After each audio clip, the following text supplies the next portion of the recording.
Hello बच्चों, बेटा start करते हैं। आज हम लोग नेक्स्ट लेक्चर इसमें हम लोग एनसीईआरटी का एक्सप्लेनेशन देख रहे हैं, लाइन टू लाइन एक्सप्लेनेशन।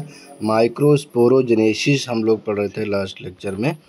तो ये एंथर का स्ट्रक्चर भी मैंने देखा था। ये एंथर जो है ना बेटा, इसमें देखो 4 लेयर्स होती हैं। फर्स्ट लेयर होती है एपिडर्मिस, सेकेंड लेयर होती है एंडोथीसियम। ये दोनों सिंगल लेयर होती हैं। 1 सेल थिकनेस होती है इसकी। Middle layer 1 2 3 cell thick layer होती है और टेपिटम सिंगल सेल होती है। मैंने बताया था ये डिजनरेट हो जाती हैं मेच्योर एंथर में, तो एक बचती है, तो इसलिए यहाँ पर 1 2 3 लिखा मैंने।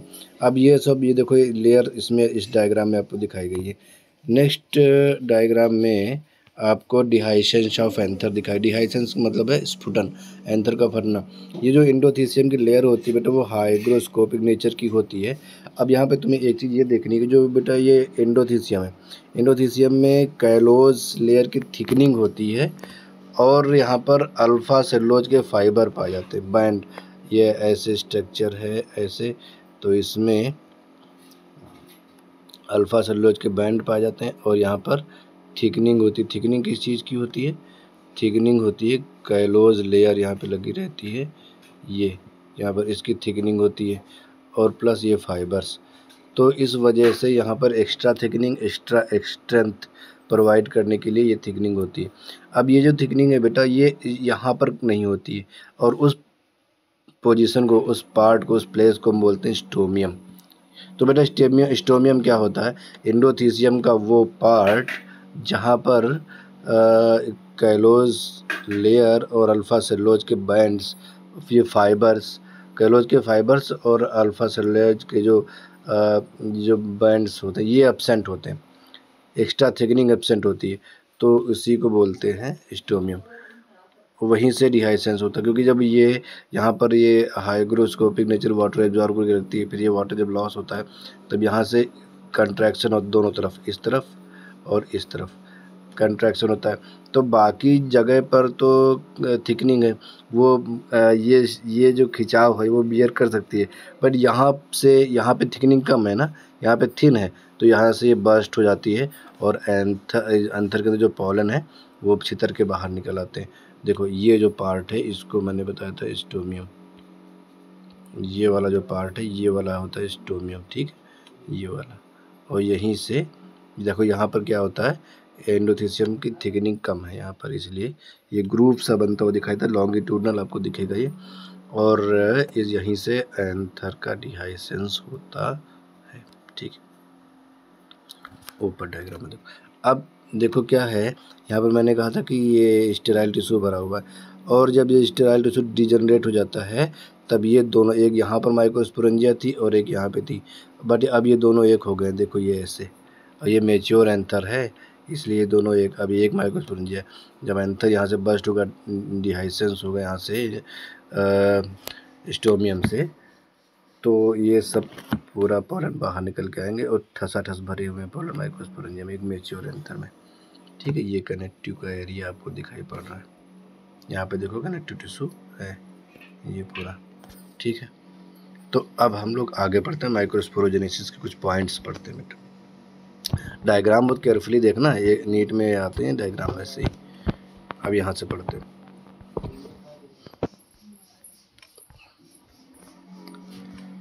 As each cell of sporogenous tissue is capable to giving rise to a microspore tetrad,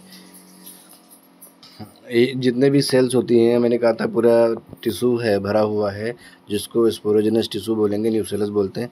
उसमें हर एक सेल की कैपेबिलिटी, मैंने कहा था ना, ये सभी 2n हैं, सभी स्पोरोजेनस टिश्यू हैं।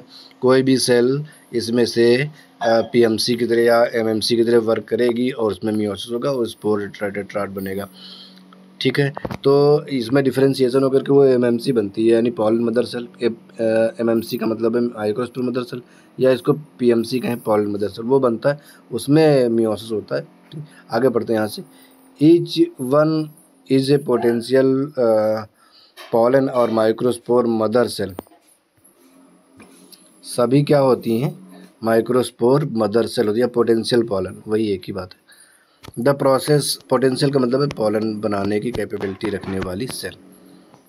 The process of formation of microspore from a pollen mother cell PMC through meiosis is called microsporogenesis. pollen mother cell से ये जो pollen mother cell मतलब ये एक सेल है, ये 2n है, इसमें एक न्यूक्लियस है, मैं इसको कहूँगा PMC या MMC। PMC कहना क्लियर है, MMC कहने में कन्फ्यूजन होती है कि मैं मेगास्पोर मदर सेल की बात कर रहा हूँ कि माइक्रोस्पोर, क्योंकि MM दोनों में होता है। और यूजुअली MMC हम जब भी वर्ड यूज करेंगे तो मेगास्पोर मदर सेल के लिए यूज करते हैं MMC। इसके लिए जनरली हम PMC, वैसे पॉलन मदर सेल भी कहेंगे और MMC माइक्रोस्पोर मदर सेल भी कहेंगे, बट ये कन्फ्यूजन ना हो मेगास्पोर माइक्रोस्पोर, इसलिए जनरली इसको मैं PMC कहूँगा। तो ये क्या है PMC 2n है, इसमें क्या होगा बेटा, बोलो मियोसिस क्या होगा, मियोसिस। और मियोसिस से कितनी सेल बनेंगी, 4, 1 2 3 और एक पीछे 4। कई बार ऐसे भी बनती है आइसोबाइलेटरल, इस तरह से 5 टाइप के टेट्राड बनते हैं, मुझे उस पर नहीं जाना, मैं आगे उस पर बात करूँगा। ये ऐसा बन जाएगा, इसको बोलेंगे पोलन टेट्राड। अब पोलन टेट्राड भी या माइक्रोस्पोर टेट्राड, मैंने इसके नाम तुम्हें बता रखे हैं। टेट्राड ये होती है N, इसके हर एक सेल की प्लॉइडी क्या होती है, N होती है। नेक्स्ट लाइन पढ़ते हैं। इस प्रोसेस को क्या बोलते हैं, माइक्रोस्पोरोजेनेसिस, जो मैंने तुम्हें भी बना के दिखाया। The microspores as they are formed are arranged in a cluster of 4 cells, the microspore tetrad. ये कर जो माइक्रोस्पोर बनते हैं वो 4 सेल के क्लस्टर में अरेंज होते हैं और इस क्लस्टर को हम बोलते हैं माइक्रोस्पोर टेट्राड, क्योंकि उसमें 4 माइक्रोस्पोर होते हैं। As the anthers mature and dehydrate, the microspores dissociate from each other and develop into pollen grains। जब एंथर मेच्योर होता है, ये एंथर के अंदर की कहानी है, डिहाइसेंस के पहले ये सब होगा। और पोलन टेट्राड है, वो पोलन टेट्राड जब क्या होगा, डिहाइड्रेशन यानी कि वाटर रिमूव होगा, सूखेगा, ये जो कैलेज लेयर है वो भी डिग्रेड हो जाएगी। उसके बाद आगे की जाएगी टेपिटम का एक फंक्शन है, कैलेज एंजाइम रिलीज करता है। मैंने कहा था टेपिटम के 5 to 6 वर्क है, इंपॉर्टेंट फंक्शंस है, जो मैं तुम्हें आगे डिस्कस करूँगा, इसमें दिया होगा। तो क्योंकि हर एक जब पोलन में पढ़ूँगा पोलन टेट्राड को से पोलन बनाना, तो यहाँ पर भी आपको उसका एक फंक्शन मिलेगा। क्या फंक्शन है, टेपिटम रिलीज करती है कैलेज एंजाइम, जो डिग्रेड करता है कैलोज को। कैलोज जो लगा होता है पोलन टेट्राड के ऊपर, पोलन टेट्राड के ऊपर, यहाँ पर पोलन टेट्राड है, तो यहाँ पर एक लेयर है जो चारों को जोड़ के रखती है, बीच में भी होती है, ठीक है। इस लेयर को बोलते हैं कैलोज लेयर, और इस कैलोज लेयर को एंजाइम होता है कैलेज, वो कैलेज डिग्रेड करता है और पोलन, इसके लिए डिहाइड्रेशन होना भी जरूरी, डिहाइड्रेट होता है और ये अलग होता है। क्या होता है, डेवलप इनटू पोलन ग्रेन्स, तभी पोलन ग्रेन्स में डेवलप होता है। Inside each microsporangium several thousands of microspore or pollen grains are formed that are released with the dehiscence of anther। क्या है कि एंथर के अंदर, माइक्रोस्पोरेंजियम के अंदर बहुत कुछ हजार माइक्रोस्पोर, यानी कि इनकी संख्या हजारों में होती है। दिखा कितने हजार, ये एनसीईआरटी ने क्लियर नहीं किया, कुछ हजार, कई हजार माइक्रोस्पोर या पोलन। अब यहाँ पे 2 वर्ड, माइक्रोस्पोर या पोलन, इसमें कंफ्यूज मत होना, एनसीईआरटी में ये साफ साफ दिया हुआ है माइक्रोस्पोर या पोलन। इन दोनों वर्ड को हम सिनोनिम से यूज कर लेते हैं, हालांकि इनमें डिफरेंस है।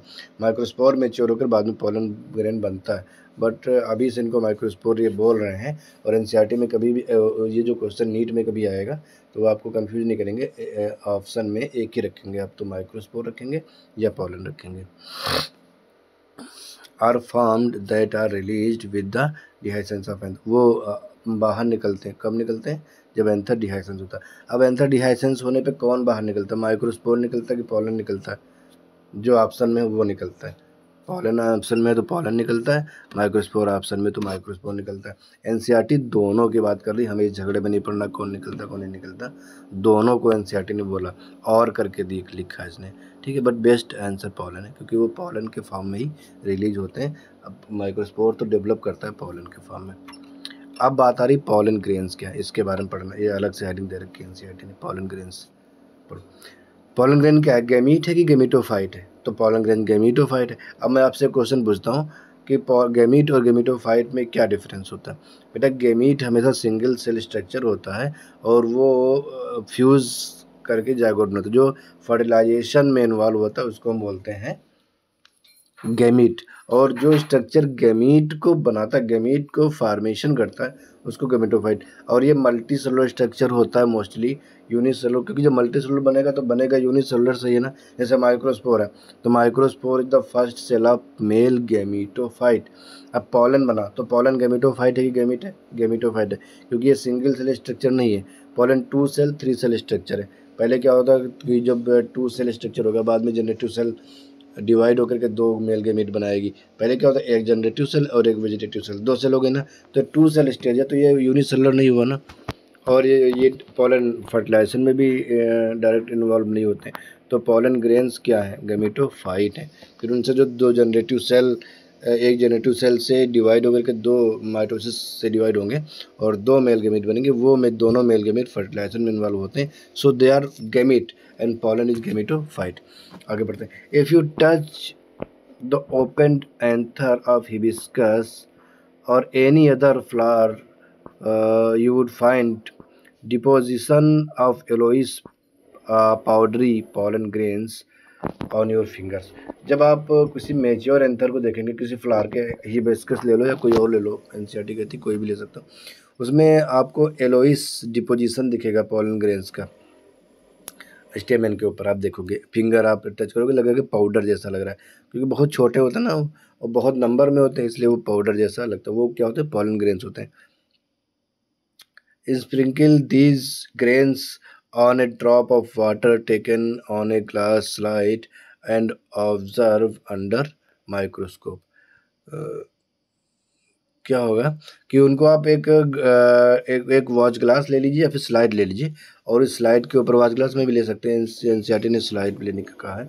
स्लाइड में आप उनको झाड़ लीजिए पॉलन को, और एक ड्रॉप ऑफ वाटर में, और फिर उनको आप अभी स्टेन नहीं करना आपको, विदाउट स्टेनिंग आप सीधे कंपाउंड माइक्रोस्कोप में देखेंगे तो आपको पॉलन दिखेगा। हाँ, आप परमानेंट स्लाइड बनाने के लिए या टेम्परेरी स्लाइड बनाने के लिए आप माउंट भी कर सकते हैं। माउंट करेंगे और स्टेनिंग करेंगे तब आपको बहुत अच्छा दिखाई पड़ेगा। आगे देख क्या लिखता है, ऑब्जर्व अंडर,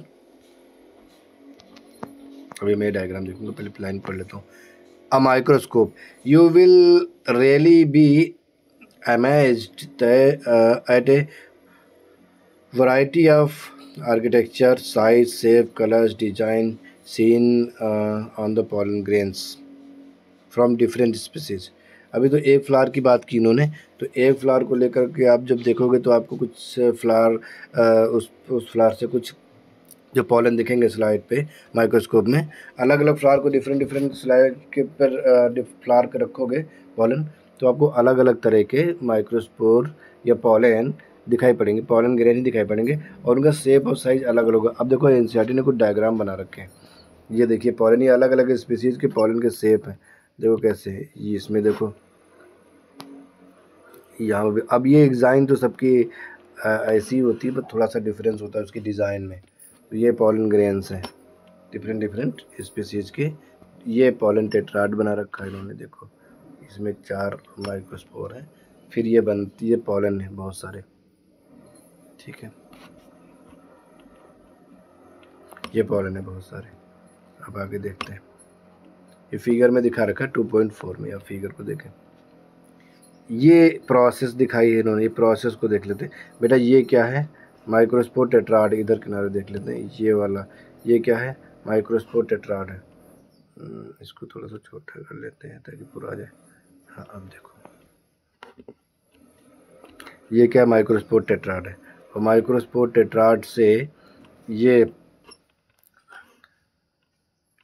अलग होता है एक माइक्रो, अभी टेट्राड है, इसमें से मैं एक माइक्रोस्पोर कोई भी उठा लो, 4 ऐसे होंगे ना, तो चारों अलग अलग ऐसे डेवलपमेंट जैसे दिखाया वो डेवलप करेंगे। इसमें एक वैक्यूल आती है, थोड़ा सा बड़ा हो जाता है ना, साइज में इंक्रीज होता है माइक्रोस्पोर, और यहाँ पर वैक्यूल्स आती है, 1 और मोर वैक्यूल्स आ जाती है। क्यों वैक्यूल्स आ जाती हैं? क्योंकि सेल का साइज बढ़ता है, तो उसको क्योंकि एक्स्ट्रा स्पेस ऑक्यूपाई करती हैं वैक्यूल्स, एक्स्ट्रा वाटर मिनरल्स भी स्टोर करके रखना होता है उनको वैक्यूल्स को, सो वैक्यूल आ जाती है, वो स्पेस कवर करती है उसका। एक न्यूक्लियस है, अब इसमें माइटोसिस नहीं हुआ है। ये क्या है, माइक्रोस्पोर है, केवल साइज में इंक्रीज हुआ है ये स्टेप। ठीक है, 2 स्टेप हो गए। उसके बाद क्या होता है नेक्स्ट में, यहाँ पर देखो, उसके बाद क्या होता है, उसके बाद होगा ये माइटोसिस होगा सबसे पहली बार। तो जो माइटोसिस होता है वो माइटोसिस बेटा अनइक्वल होता है। कैसा होता है, अनइक्वल होता है। तो ये एक बनती है बड़ी सेल, एक बनती है छोटी सेल। ये जो स्पेंडल फाइबर बनते हुए दिख रहे हैं, कैसे बनते हुए दिख रहे हैं, अनइक्वल बनते हुए दिख रहे हैं ना। अनइक्वल स्पेंडल फाइबर बनेंगे, अनइक्वल डिस्ट्रीब्यूशन। अब डिस्ट्रीब्यूशन क्रोमोसोम का अनइक्वल नहीं होगा, क्रोमोसोम जो होंगे वो 23 अगर मैं बात कर रहा हूँ किसी ऐसे प्लांट में जिसमें 2n46 होता है, तो 23 ह्यूमन को लेकर के मैंने बताया। अगर अगर मैं पाइसम से टाइपम की बात करूँ तो 7 हैप्लॉइड हिस्ट्री है, तो 7 ऐसे हो जाएंगे। 8 पूरे 14 होते हैं ना, 2n, तो 14 वहाँ पर जाएंगे, ये होता है। ठीक है।